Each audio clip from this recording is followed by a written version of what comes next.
We're in Barrington, which is just outside of Gloucester, New South Wales. The farm's been managed by my family since around the 1860s, and over time it's progressed into more dairy focused. The farm's run by myself and my dad Chris under a 50-50 partnership. I went to Tokyo College after school to study general agriculture, so I wanted to experience different types of farming to work out whether I wanted to be a dairy farmer or not.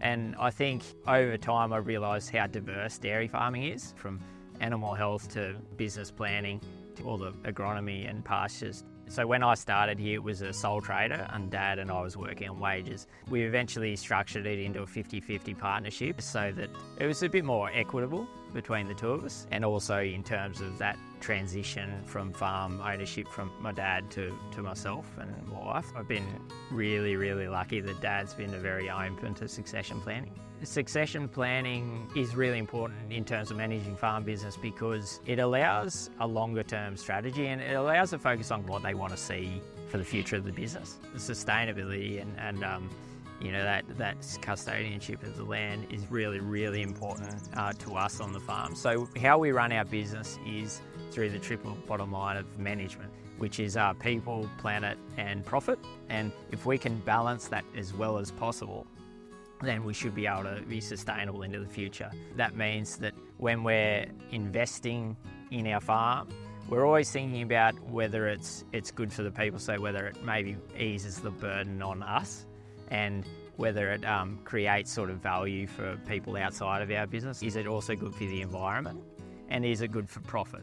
And so if it ticks all those boxes, then we're happy to go ahead with it. If it's a bit weaker on one of those boxes, then we'll sort of rejig the plan and we'll start again and say, well, maybe that's not the right area that we should be investing in at the moment. For us, the vision has been around having a fairly simple system, and we're just using the cows to graze the land.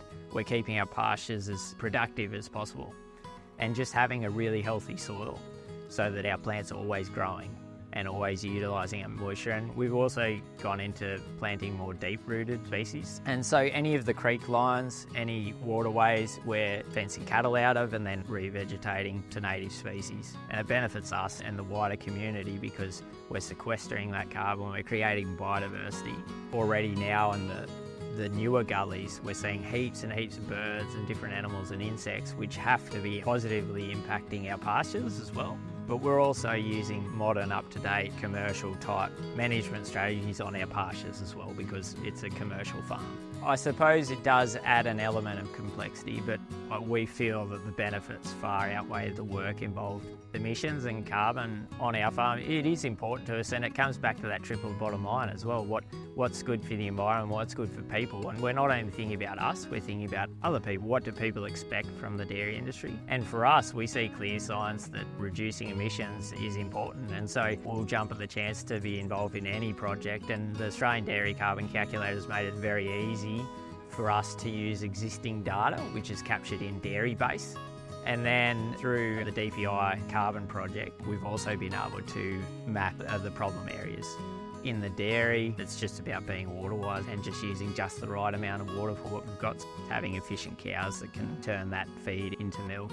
The other thing is solar power, so we've got a 24 kilowatt solar system, which we're able to run a lot of the dairy off, and that's saving us around about that $1,200 a quarter as well, so it's quite a fast payback period. We want to do what we do for the right reasons, and for good reasons. We don't want to only focus on profit. Focusing on the environment, focusing on our people and the people that are purchasing our products and what they demand from us is really important. I mean, it makes us feel good, makes what we do every day worthwhile.